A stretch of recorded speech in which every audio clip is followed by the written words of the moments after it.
You are now listening to the HBCU Wall Street podcast. Hello, Aggies. This is Amber Ronnie, class of 06. This episode of the HBCU Wall Street podcast show is sponsored by Carolina Chicken and Waffles, the home of our fresh and made-to-order family-famous fried chicken and waffles. Be sure to check us out next time. We're in Aggie land, and as always, Aggie pride. Carolina chickens and waffles. How's the chicken? So good. Man, it was amazing. The food tastes like it looked. I mean, no offense to my grandma, but your chicken's better, so.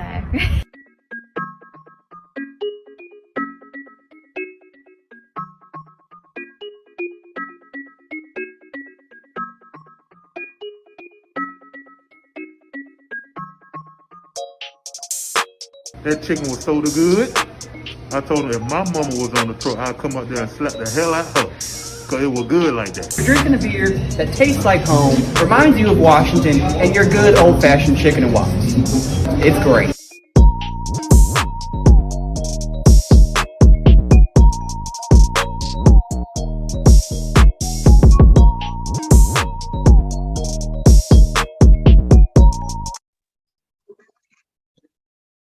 Hello, everyone. Welcome to another episode of Aggies Excel. We're excited to have Rico Beans with us today. What's going on, Rico? What's going on? I'm glad to be here. I'm glad to talk with you. I love what you're doing. This is an awesome movement. Great, man. Thank you, man. So let me tell you all a little bit about who we're talking to today. So we have Rico Bean. So Rico, he's been a certified coach since 2020. Rico is the founder of Equalize LLC. It's a consulting firm and holding company for several brands such as Snack and Fun, Fun Media Designs, and Equalize Investing. Rico is also a tech executive focused on mergers and acquisitions, as well as business development. Rico is a proud graduate from the only North Carolina Agricultural and Technical State University, as well as Duke University. Very accomplished brother. So we're going to talk to him and find out what's going on today. Now, this is how I like to start the podcast off. I want to ask you, when you hear the word GHO, what comes to mind? Oh man, when I hear the word GHO, I think about family. I think about coming together with my Aggie family. I think about the greatest event on the planet for professional Black folks, for every type of Black person on the planet. I mean, it's an incredible thing. You just have to experience it to understand and believe it. Absolutely. So I love to ask Aggies that, and it's interesting. So I'm betting at about 95%. I can tell everybody when I ask an Aggie about GHO, 95% of the time, one word you're always going to hear is family.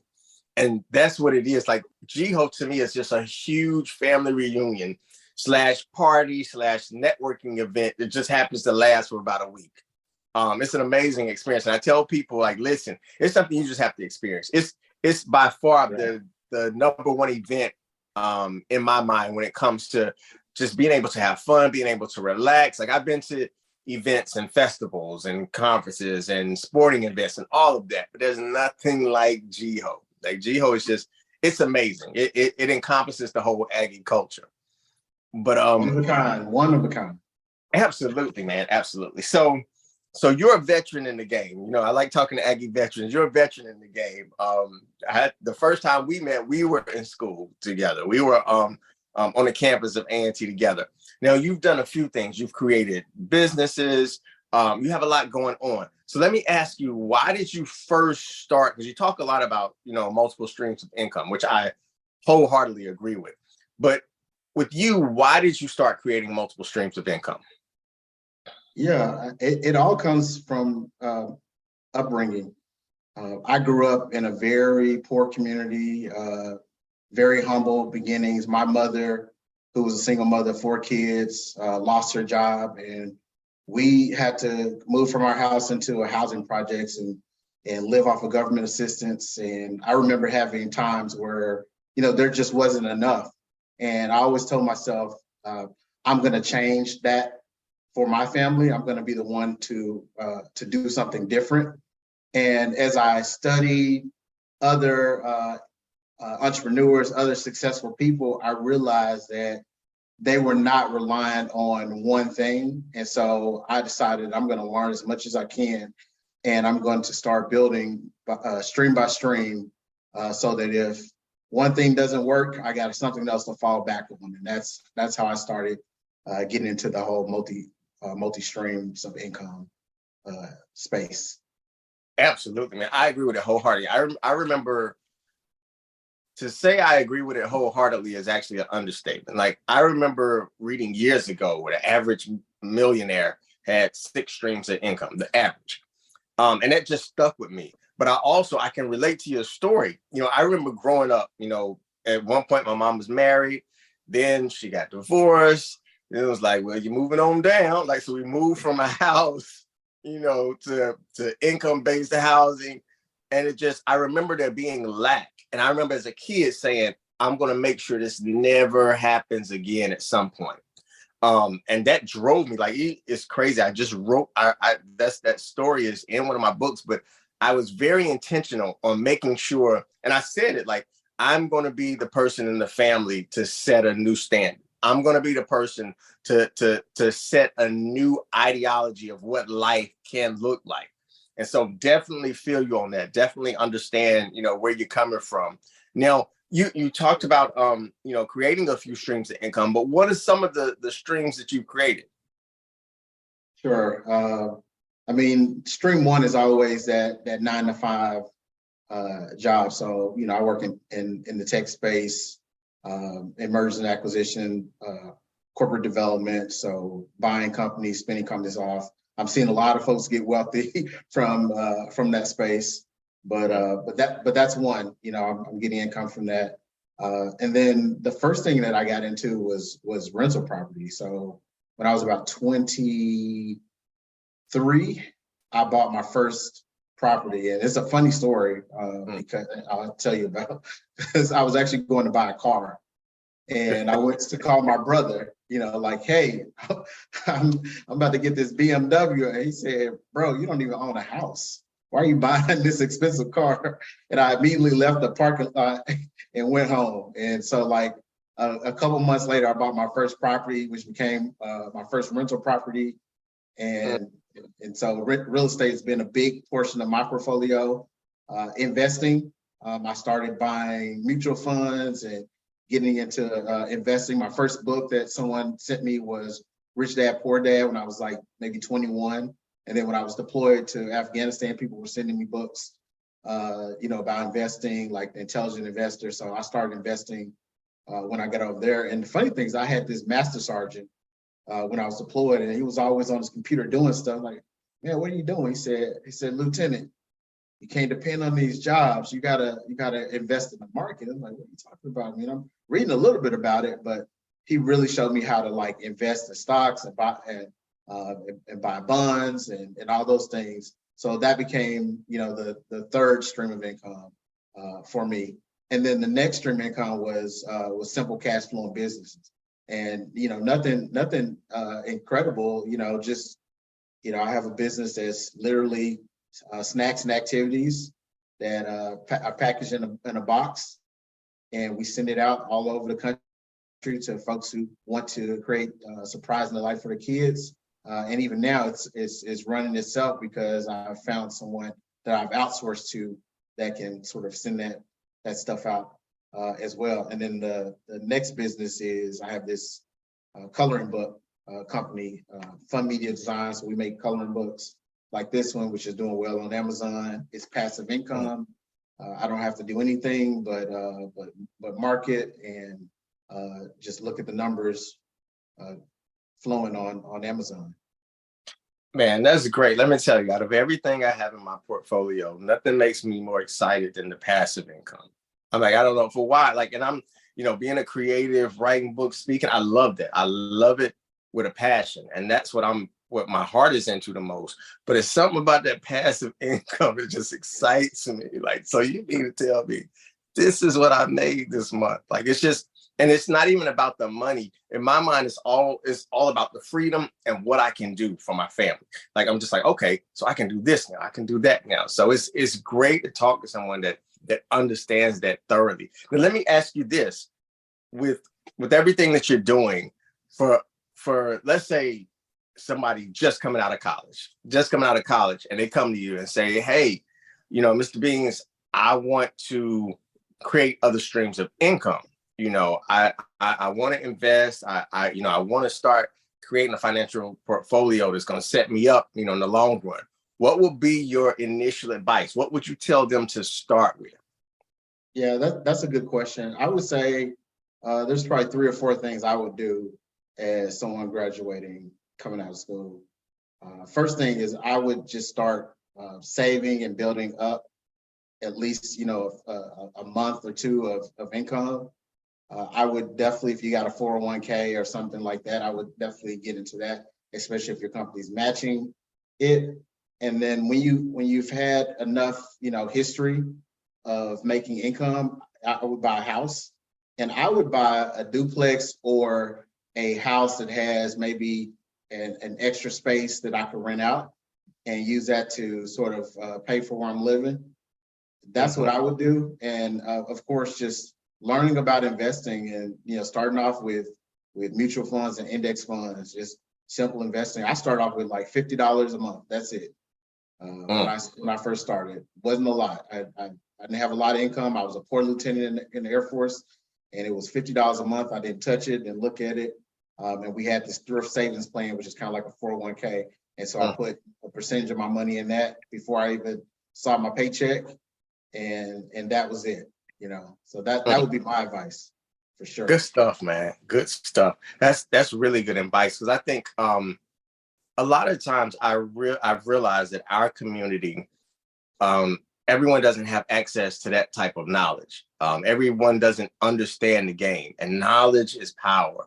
And it's interesting you mentioned one of the first books that started making me think differently. Someone suggested to me was Rich Dad Poor Dad. They was like, you need to read this. One of my mentors was like, you need to read this book. So I was like, immediately I went out and bought it. He was like, you need to go buy it today. And I was like, well, what's the urge? What's the urgent necessity for me to read? He's like, don't worry about it. Just go buy it today and read this book. And I did. And I'm grateful I did, because I'm sure it changed the way I thought about money. I was just like, whoa, it changed the way I thought about career. It changed the way I just viewed success and what it was and how to go about it. So that's amazing. And you're doing some big things, man. You have, your companies that are rolling. You have a lot of things going for you financially. You have a lot of things going for you business-wise. Let me shift gears for a second, because I want the audience to get to know a little bit about Rico. So let me ask you this, Rico. If somebody said, look, Rico, I'm giving you 10 G's, okay? Okay. One weekend, you can't put it in your business or you can't invest it at all. You have to just spend all of these 10 G's on nothing but something you love to do. It has to be strictly related to making Rico happy or Rico having fun. What would you do? Oh man, I love experiences. I'm big on traveling. I'm big on just exploring and doing different things. I would say definitely buy a flight down to the Bay. I would go down to California, Bay Area. I love it out there. I would rent me a boat in Sausalito. A lot of good wine with some of my best friends and some good food, and enjoy the water, and I would hit wine country up in Sonoma and Napa and just really have a good time, enjoying myself.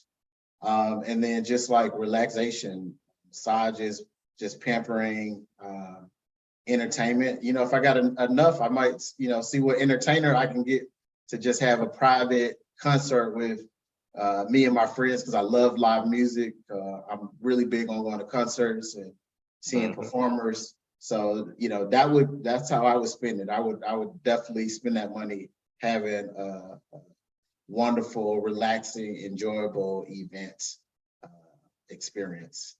That's great stuff. And for so many reasons, I'm vibing with everything you said. Looking at it a little deeper, experiences change the way you think. Experiences, they broaden your mind, they stretch your mind and give you a different perspective than you may have not had, before that experience, especially when you travel. I know when I first started traveling, it really opened my mind in so many different areas. It was just like first of all, it gave you a better understanding of the world. Because sometimes we naively start to think that our world is the world, and how we do it is how everybody do it, and how we live is how everybody live. Even though we've seen it on TV, we've read about it, but experiences really broaden your horizons in so many areas. It expands your mind and allows for a bigger capacity to actually do bigger things and experience bigger things and think bigger thoughts. So that's huge on a few different fronts. Now, and I'll just add, I think this is why we do what we do in terms of trying to create wealth and passive income, is to create that freedom to go and enjoy the world and expand our mind. I mean, I had a wonderful opportunity this last January. I took more than a month off, like 6 weeks off, and I got to travel. I went to an island went to the Canary Islands, and I got to see just a part of the world that very few Americans get to see and experience. Even went to an island that was like uncharted, and that really opened my mind. But the cool thing is I got to meet some very high net worth individuals who were just giving me the game on stuff I didn't even, know about or was even thinking about. So that was a great experience.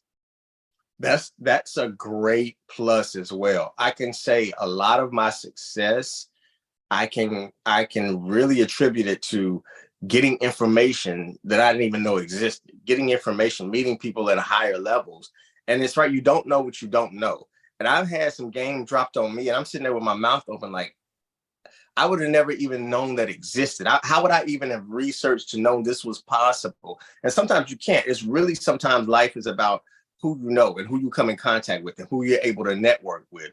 Because there's so many things that we just don't even have a clue about. The higher you go, the more access to information you get that really cannot even, and I'm not even on just changing my life right now. It's about, my mindset is changing my family's life, like for generations to come. Like, I'm trying to create a legacy. I want the family name to mean something totally different when I decide to finally get up out of here. So I definitely agree with you. Definitely agree with you. Now, let me ask you this: like, being an Aggie, like, Aggies are amazing. Like, there's a undertone of just excellence with most Aggies that I know, that I meet. Like, and it's crazy to see the transformation, because being in school, people I used to hang with, people I used to know, people I used to associate with, like, knowing how we were back then, most of us broke college students that really didn't have a lot. Yes. And to see how we've really matriculated and what we're doing and what the world, has been able to offer us, it's amazing. Like, when I see people like you, see you doing amazing things, I get so excited, because I'm like, wow, it's amazing how people grow, because growth is everything. It's amazing how people grow. And sometimes just knowledge helps you grow into other people, grow into different situations. Now, with what you learn, let me ask you this: being a student at A&T, being immersed in that Aggie culture, how has that impacted your success, if any? I think being immersed in the Aggie culture has had a few impacts on my success. One is, it's just meeting the Aggies and the alumni and just showing me what's possible.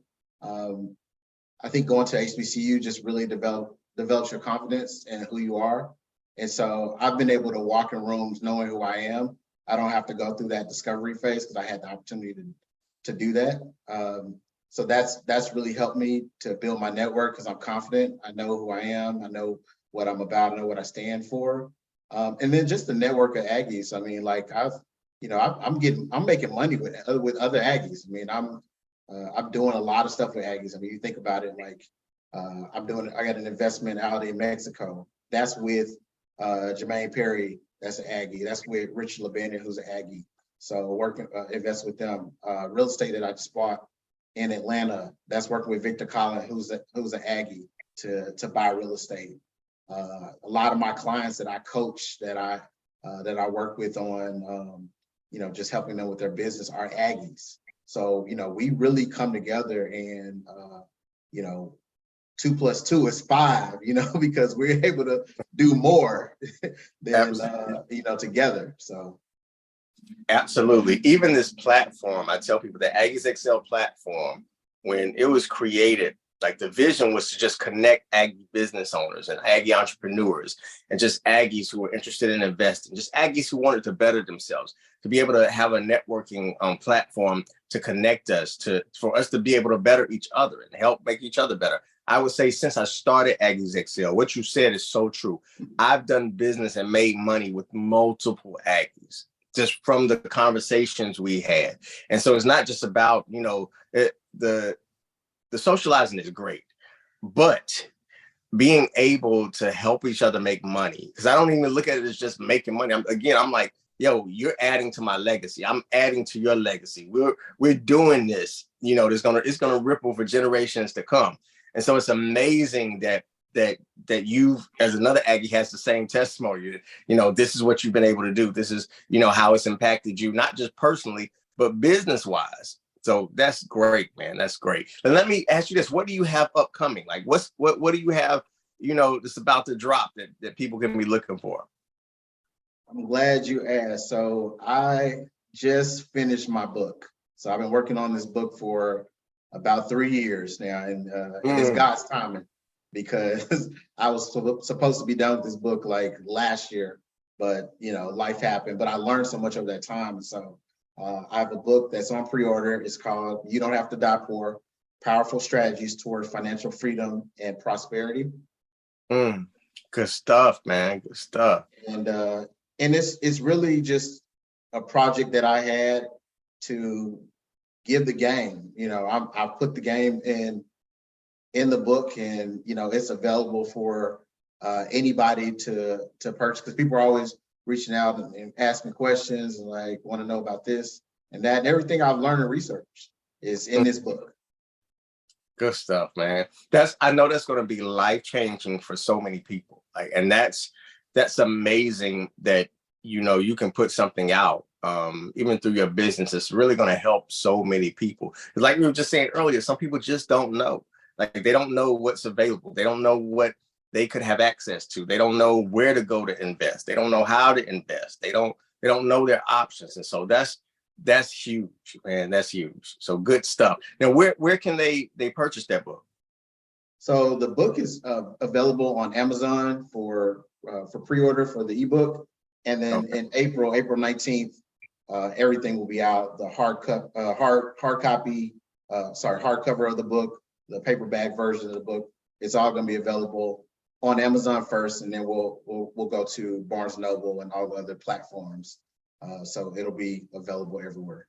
And then you can also obviously go to my website at ricobeanscoaching.com to find more information.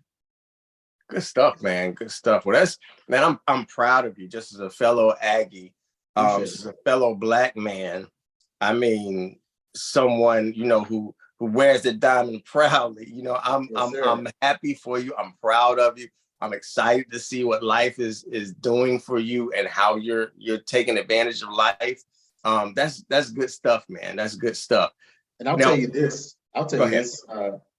You've encouraged me, because writing a book is hard. That.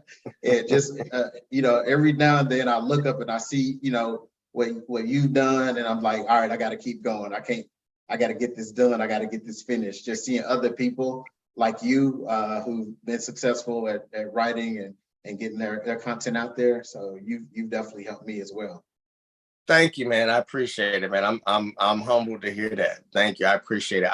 Let me ask you this. So as a writer, I've gotten into this flow now where as soon as I finish a book, so right now I'm working on 2 other ones.